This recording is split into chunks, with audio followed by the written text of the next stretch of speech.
Hablando de cuestiones económicas, ya en el final del programa nos vamos a meter a hablar bien duro de la economía, de qué pasa con el tema inflacionario, por ejemplo, qué pasa con el tema de la deuda, qué relevancia hay de arreglar el tema de la deuda rápidamente, recordando, antes de fin de mes hay una cuota por cumplir, por afrontar con el Club de París, pero hay dos más con el Fondo Monetario Internacional de aquí hasta diciembre, ¿no? Compromisos abultados en dólares que tiene la República Argentina y que naturalmente tiene fuertes restricciones de recursos, ¿no? Bueno, ahora parece que con las cotizaciones va a tener algunos billetes de dólares más.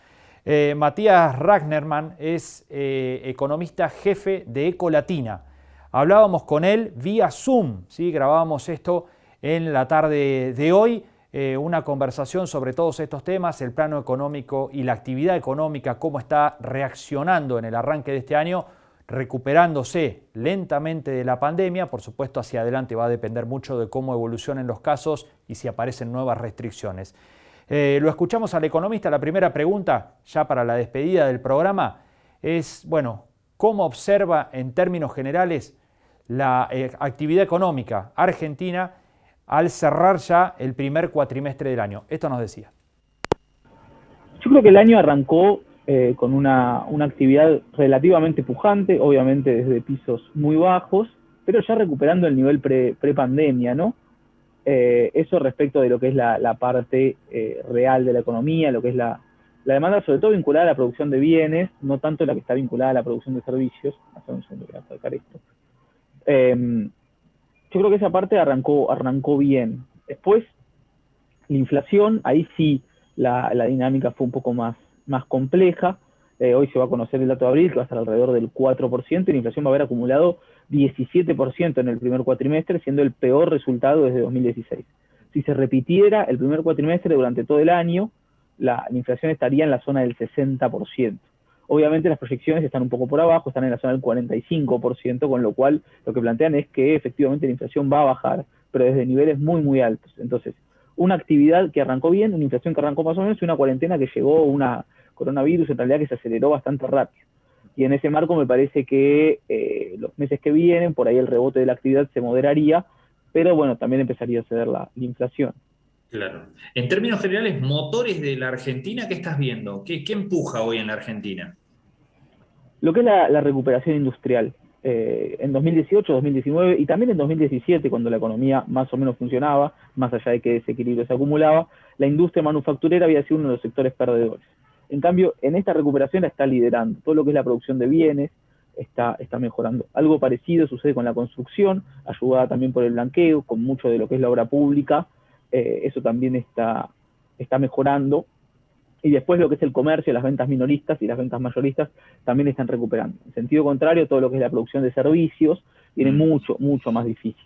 La producción de servicios había arrancado la pandemia un poquito mejor que la producción de bienes. En realidad había terminado la prepandemia, la pandemia le pegó ya de lleno, y bueno, eso se sigue viendo hoy en día.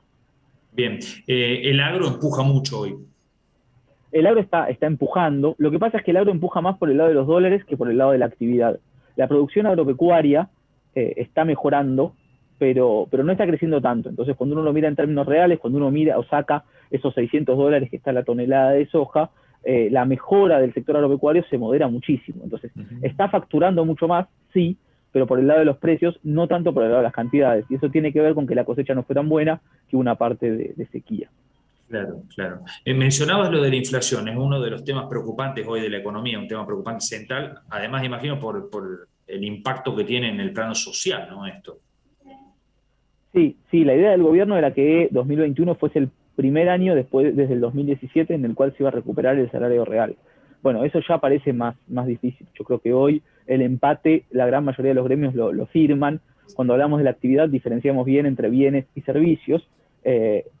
Esto repercute en la capacidad de recomponer el poder adquisitivo. Los trabajadores de hoteles, los trabajadores de restaurantes van a estar mucho más difíciles para mejorar sus ingresos que los trabajadores vinculados, por ejemplo, a la producción metalúrgica o a la construcción.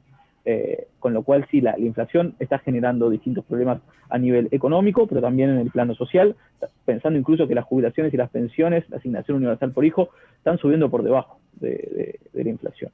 Claro. Por lo que decís, 18, 19 y 20 fueron claramente de perder poder adquisitivo. 21, empate habría que firmarlo. Yo creo que a esta altura del año, sí, sobre todo en lo que es el promedio anual, ¿no? Que es el valor más importante, no es tan Claro. relevante a veces la comparación punto a punto. Me parece que el segundo semestre puede ser un poquitito más atractivo, sobre todo, como siempre, para los trabajadores formales, ¿no? Para los trabajadores registrados, los trabajadores informales me parece que van a estar un poquito más complicados. Igual, en una economía que suele dar malas noticias, podemos dar como positivo el hecho de que se van a crear, o se van a recuperar, en realidad, mejor dicho, muchos puestos de trabajo.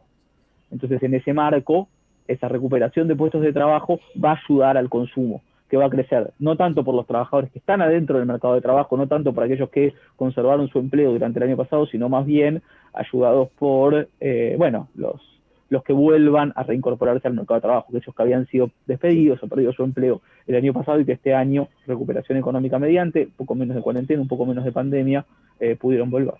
Claro. Mercado interno bastante deprimido, sin grandes expectativas debido a esto último, a que la inflación y los ingresos vayan, en el mejor de los casos, de la mano. Los economistas solemos diferenciar entre tasas y niveles, que es esta Mm, discusión que parece tan abstracta. sí, La economía va a crecer este año, pero no va a recuperar el pico del 2011 ni el del 2017. Entonces, la tasa va a ser positiva, pero el nivel va a seguir en rojo. Con el mercado interno va a pasar algo parecido. La tasa del mercado interno va a ser positiva, la tasa va a ser de crecimiento.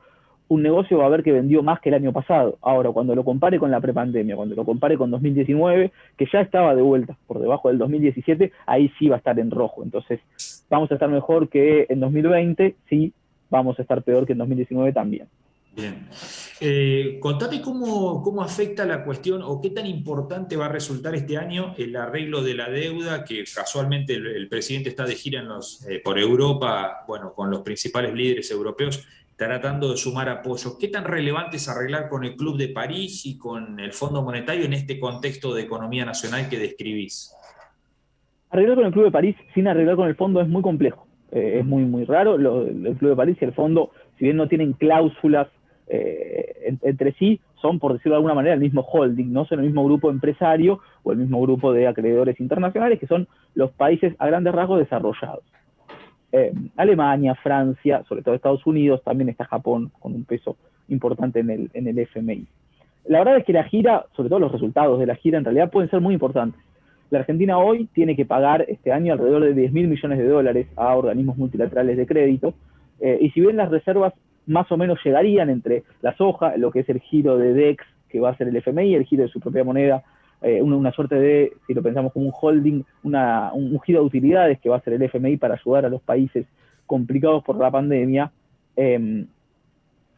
La verdad es que nos quedaríamos sin reservas y una devaluación postelectoral sería muy probable. En cambio, si el gobierno logra postergar este tipo de vencimientos, hay que ver qué da cambio, ¿no? En el camino, qué es lo que tiene que entregar, pero si el gobierno lograse postergar los vencimientos, me parece que efectivamente se podría evitar esa disparada del tipo de cambio después de las elecciones, con lo cual es muy importante, quizás no tanto para lo que pase ahora, quizás no tanto para lo que pase en los próximos meses, pero sí para pensar el escenario de diciembre y el escenario sobre todo del 2022.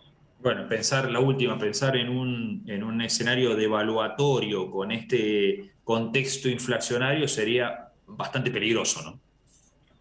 Sí, sí. Este año la inflación yo decía que iba a terminar alrededor del 45%. Esos son valores parecidos a los del 2018 y 2019. Pero la gran diferencia es que mientras que en ese momento la inflación se aceleraba porque se corregían los precios relativos, ¿eso qué quiere decir? Porque se aceleraba la tasa de devaluación, porque se aceleraba el ajuste de tarifas. En este contexto se está acelerando en un momento en donde se atrasan los precios relativos, en donde se pisa el dólar oficial, en donde las tarifas de servicios públicos suben, pero muy poquito. Toda la discusión Guzmán-Basualdo venía en torno a esto. Con lo cual, estamos acumulando inflación futura y por ese motivo, más allá del número, que puede ser parecido, es una inflación un poquito más preocupante que la de 2018 o 2019. Bueno, además de precios relativos y tarifas que mencionabas allí, es un año en el que el gobierno decidió pisar un poco el dólar, ¿no? Sí, sí, después de lo que fueron las devaluaciones de 2018 y 2019 y un 2020 en donde el dólar oficial siguió la inflación, la verdad es que no hay grandes motivos para pensar en que después habría que hacer una devaluación. el dólar estaría en línea con el promedio histórico, la Argentina no tendría problemas por el lado comercial. Ahora bien, como hablábamos antes del tema reservas, como hablábamos antes del tema FMI, no hay razones para evaluar, pero tampoco poder de fuego para sostener al tipo de cambio. Entonces, esta pisada del dólar, aun cuando no nos lleve a los valores del 2015 o a los valores del 2012, que eran parecidos, por ejemplo, a los de la convertibilidad cuando uno sacaba la inflación, aun cuando el dólar siga estando relativamente en términos competitivos o en niveles competitivos, no va a haber reservas para defenderlo y por eso se podría venir una devaluación después de las elecciones. Sí hay que pagarle cash, ¿no? Hay que pagarle en efectivo al Club de París o al FMI. Bien. Matías, te agradezco muchísimo estos minutos, ha sido muy amable.